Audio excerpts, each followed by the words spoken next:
It all starts with this story. The story of a boy who is enraptured by the concept of a game. A boy who couldn't get over how cool eagle hoods, rooftop parkour, and hidden wrist daggers were. A boy who spent his days watching the epic cinematic trailers for the series on loop, getting their soundtrack stuck in his head, and watching clips of this game on YouTube. A boy who went in on this club so badly, he would do anything it takes to get his hands on a game. But then he did. He got one. The fourth one. Because the boy either had no idea what chronology was or he couldn't read. Either way, he never had more fun. He donned the beautiful white robes of the assassin order, sailed the beautiful blue high seas of the first next-gen game, swashbuckling and scurrying about, I don't know. Point being, it was an awesome experience, unlike any other, and the feelings it evoked never left him. From that point on, he was an Assassin's Creed fan. But in later years, for one reason or another, he gradually drifted away from gaming, and by extension, the franchise. That is until one day he got his hands on the newest installment at the time, Assassin's Creed Origins. That was it, the gut punch he needed, the spark that lit a flame long extinguished inside of him. Immediately after finishing the game, the young man excitedly called Love Cinema, the world-renowned video essay YouTuber, and said, "Dude, do you have to play the newest Assassin's Creed? It's amazing." The friend excitedly rushed to a GameStop the next day, ecstatic to return to a franchise he had nearly forgotten. It was Mega Man. He bought Mega Man instead. Disgraceful. So it was up to me, spiritual successor of the fallen video essay YouTuber, to do the one thing he could never finish. My story is one of many thousands. Nothing is true.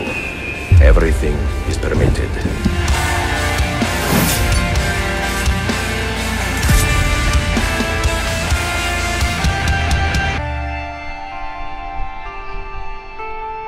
In all seriousness, I understand that this is a flagship AAA title, so the appeal of this franchise isn't exactly a secret. But with a popular series like this one, we can often end up taking for granted its special qualities that keep it alive, even during its peaks and valleys. I had a blast going through these games, and the reason I did is partially because I rediscovered and was better able to appreciate what makes Assassin's Creed work, at least in my eyes. And hopefully by chronicling that journey, I can share this revelation with you. And maybe even a few defenses of moments where the fandom doesn't seem to think it does. So, without further ado, let's track this from the beginning.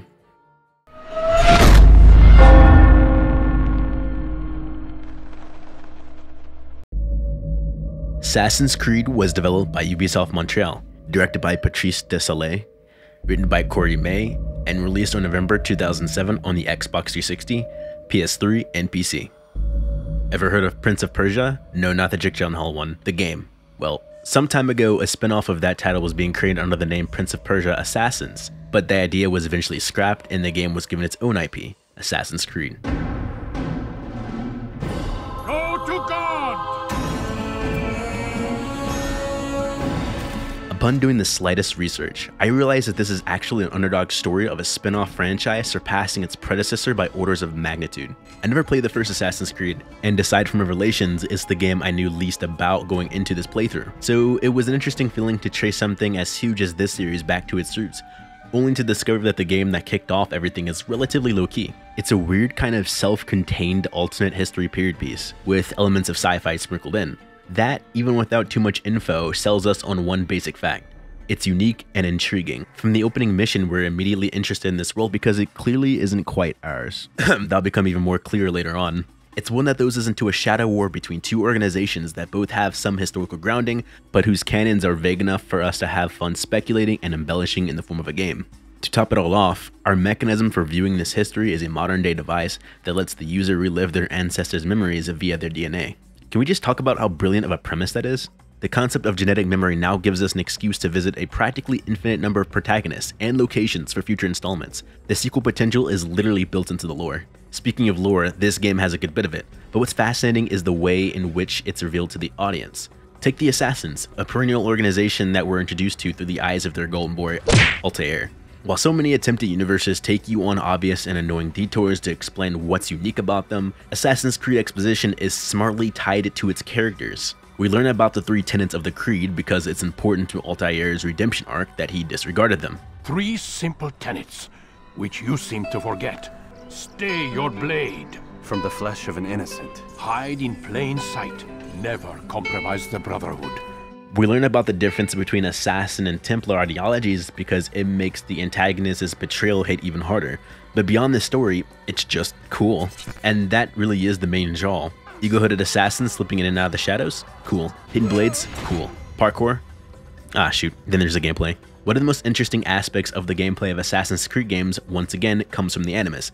The fact that we're playing a computer-generated recreation of a memory, as opposed to just omnisciently spectating the events, makes for some really interesting features. Here's an example. I always give props to games that can cleverly figure out how to canonize in-game restrictions, and this game does a ton of that. Can't travel beyond a certain point of the map? That's because your ancestors didn't, and doing it in the simulation would desynchronize you. Can't kill innocents? That's because your ancestors didn't. Also, what's wrong with you? And the animus theme permeates pretty much every visual in the game. From the loading screen acting as a, well, literal loading screen for the memory playback, to the pause menus, to random symbols of, what is that code? That surround various objects and characters. In short, the visuals are immersive, and helping that immersion is the fantastic music by Jesper Kid. The soundtrack to this game is chilling, mysterious, and strikes that perfect balance between history and simulation. Just listen to this mission complete sound. Ah, so nice. The universe is intriguing, the gameplay is fun, and it even has some pretty deep themes about knowledge, trust, and belief. And with an epic final battle ending with a mysterious cliffhanger that ties the sci-fi elements I mentioned before, with the recurring idea that nothing is true, we have our first game in the series. All in all, on a skeletal level, it isn't too hard to see how this game kicked off the franchise we know today. But where did the heart come from?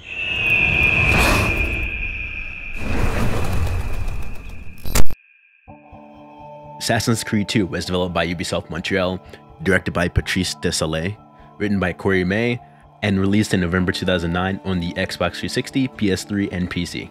In all honesty, going into this game, I expected to be disappointed.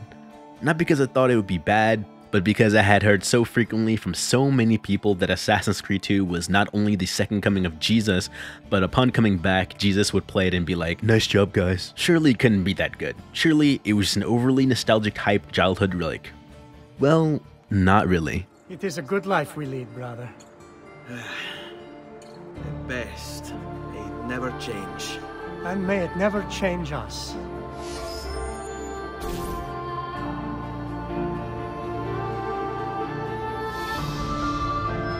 The game is great for a variety of reasons. The first being that it takes a step back from the obscure nature of the first and lets us view the universe from a far more human angle in the form of Ezio, with a formula that shall be repeated until the end of time. Characters' family is taken away from them, and their quest leads to them either discover or create the assassin order and eventually sacrifice their desire for revenge for their greater good. I mean, if it ain't broke. Letting go of your personal tragedy and becoming selfless for a larger cause is a poignant theme that works within the context of the series, and it makes for a really compelling arc in Ezio's case. While AC1 was about the existing assassin getting broken down and having to fight to reclaim his honor, Ezio's story is about finding that honor in the first place. Unlike Altair, who was bred for the assassin life, Ezio's discovery of the Brotherhood is incidental. Heck, he even wears the hood without knowing what it even is. What work? My father was a banker. Dude, you're wearing a uniform and a hidden weapon that belonged to him. But slowly as Ezio's quest drags out and leads to him finding help in the form of assassin friends and family like Mario Auditore and Leonardo da Vinci, he's given time to contemplate his journey, and he developed a deep appreciation for the assassin's cause. He decided to continue his fight not out of revenge, but a newfound duty. And that arc is awesome. It will never not be entertaining to watch the snappy, egotistical noble grow into a more mature and wise hero. But in all seriousness, Ezio's charm and wit are a nice change from the stoicism of Altair. And mirroring that personality change is the difference between a grimy Crusade-era Jerusalem and a bustling Renaissance-era Italy. This new map is bright, colorful, and feels alive in every sense, from the beautiful scenery to the comments of passerbys as you parkour near them. The immersion of the map is also probably 90% the product of Jesper Kid's score, which is just wow.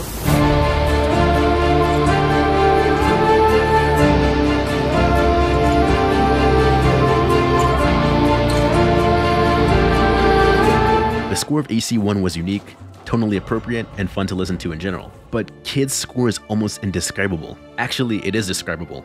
This thing slaps! In the opening seconds of soundtracks like Venice Rooftops, it's impossible to not immediately be floored and realize you're listening to something on the same tier as the Halo soundtrack, or the Wii shop menu theme, and something about the spam listen on Spotify for years to come. This soundtrack, although drastically and totally different from the first games, screams Assassin's Creed.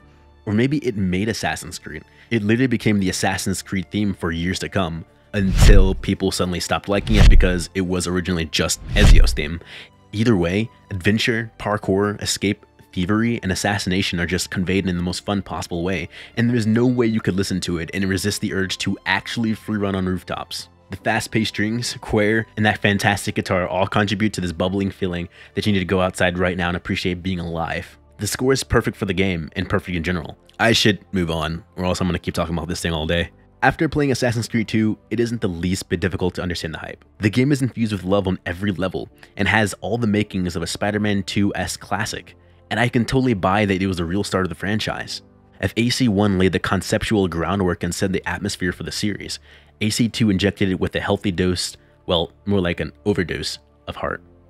All in all, this game is great, and easily one of the greatest entries of the franchise in my opinion. But the Ezio trilogy clearly peaks here, right?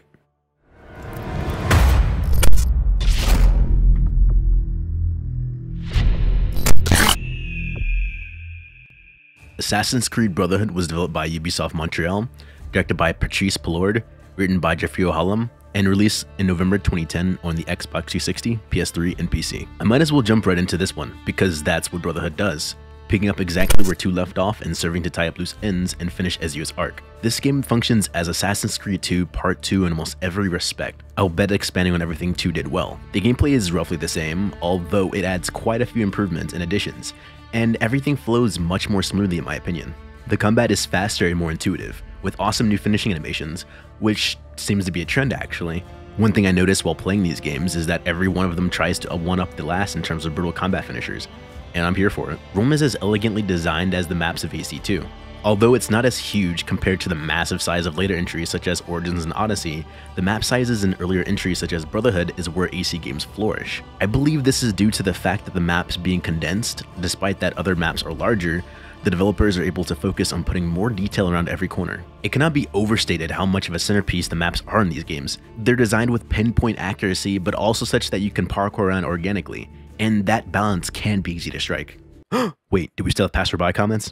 What in God's name possessed you to do that? Yeah! On a story level 2, this game hits all the beats that a good continuation should. It gives us everything that made 2 great, like genuine character interactions, heartfelt moments, and general coolness. It's also still entertaining as heck to see Ezio mature as a character, getting progressively wiser but still carrying that staple charm.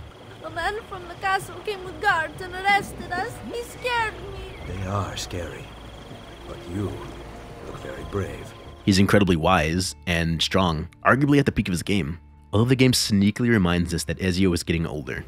Someone your age cannot recover from a wound like this with medicine. Someone my age. Imbecile. My back! Oh, my back! And a shocker at this point, the music is great. The score for this game is reminiscent of 2, but it kinda ditches the carefreeness and whim of that soundtrack in favor of a more mature and intense vibe, filled with more pounding drums and eerie choirs. You might say it mirrors Ezio's transition from a carefree fighter to a dutiful warrior. Man, I'm getting good at this. And let's not forget about one of my favorite mechanics of the game, the Brotherhood. The time has come to liberate Rome. The liberation of Roma has begun. And send them on dangerous missions across the globe while you continue Ezio's story. And then your fellow recruits return, battle-hardened, more experienced, and more badass. Towards the end of the game, I watched one of my OG recruits take out a large target, and honestly, I couldn't be more proud.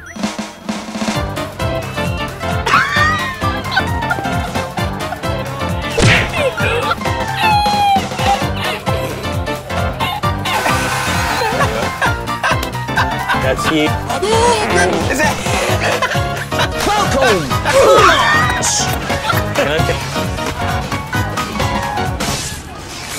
The present-day story in Brotherhood is honestly where the modern-day story peaked for me. Characters like Desmond and Lucy really start to feel like genuine people as their charisma bounces off each other. Watch out for bats! Where? I meant in case you see any. The game's ending really just broke my heart, man. As someone who's been endeared to the modern cast forever, I just have to say, poor Desmond, man. He deserved to be happy. I really have nothing more to say about that other than damn you, Juno. I can see that in terms of well-roundedness or memorability, AC2 has a leg up on this one. But the story, tone, and character work of Brotherhood had me gripped at every second in a way that I have to appreciate, and that is why it's my favorite of the Ezio trilogy.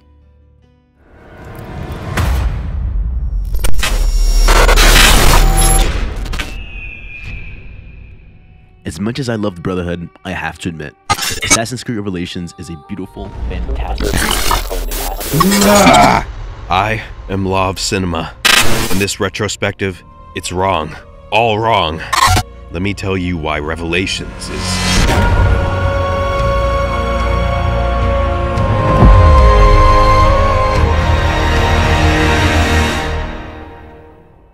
You heard me. Revelations is my favorite game in the Ezio trilogy, and I'm guessing you probably had the same reaction to that as Donovan did when I told him on a Skype call while we were playing Rainbow Six Siege. Hey, do you know I actually think Revelations is the best Assassin's Creed game? Oh, yeah, nice. What? And that's fine. I know plenty of people will disagree, but I stand by it. Now let me clarify. I'm not saying that Assassin's Creed 2 isn't spectacular. I'm not saying it isn't the game that defined this franchise. I'm certainly not saying Brotherhood isn't on par. I am, however, saying that Assassin's Creed Revelations is a beautiful, fantastically written, criminally underappreciated culmination to the first era of the franchise that gives a fulfilling conclusion to every established story arc. So, let's get into this. Assassin's Creed Revelations was developed by Ubisoft Montreal, directed by Alexander Amancio, written by Darby McDevitt, and released in November 2011 on the Xbox 360, PS3, and PC.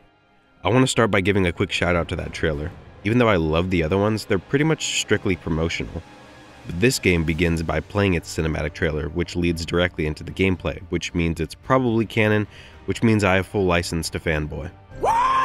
Both variations of this trailer, that is, the one shown at E3 and the extended version, are incredible.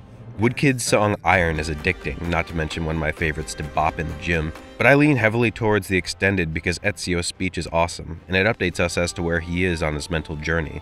He's no longer the plucky Italian noble who could take on the entirety of the Templars on his own.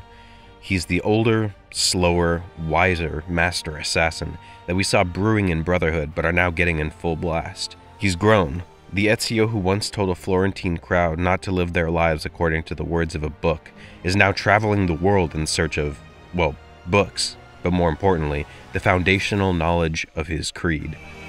To find clarity. To find the wisdom left behind by the great Altair, so that I may better understand the purpose of our fight. We see the former womanizer now take things slow in a genuine attempt to get to know Sophia, in what is easily one of the most charming parts of this game. All in all, it's really satisfying to see what Ezio's become, and know we've been there since the beginning. Speaking of somber, the motifs in this game's score. Wow. The music in this game is a collaboration between Jesper Kyd, in his last entry of the series, and Lorne Balfe, who would go on to score the incredible AC3 soundtrack, and it's perfect for this game. The main theme, which blares during the action of the cinematic trailer and hauntingly lingers during the main menu, fully conveys the sadness, loss, knowledge, and devotion of an old warrior nearing the end of his journey, which perfectly parallels what was clearly at one point going to be the end of the series. On the topic of parallels, let's talk about Altair. He's back in this game via memories from what is basically First Civilization animist technology, and his integration is such a great and creative way to parallel Ezio's progression of wisdom, as well as give the Godfather assassin some well-deserved closure. The thing is, until this game, while definitely cool, Altair's character didn't really have much substance. Granted, his being more of an audience avatar along the lines of Master Chief made sense given the fact that Mystery was the name of the first game. But following the masterclass that was Ezio, there really was no other choice than to up the ante and layer more depth onto this guy, and boy did they deliver. With only a few flashback sequences, Altair's story is easily one of the most compelling I've seen in any of these games. He was a hero, but one whose past arrogance eventually tore apart the very group he tried so desperately to save. Then he was a regretful outcast. Then, a legend, responsible for reforming an order and reinculcating its true, long-forgotten purpose. His inclusion is easily my favorite part of the game, and I felt every moment of it. And that, friends, is a radical step up from cool assassin dude.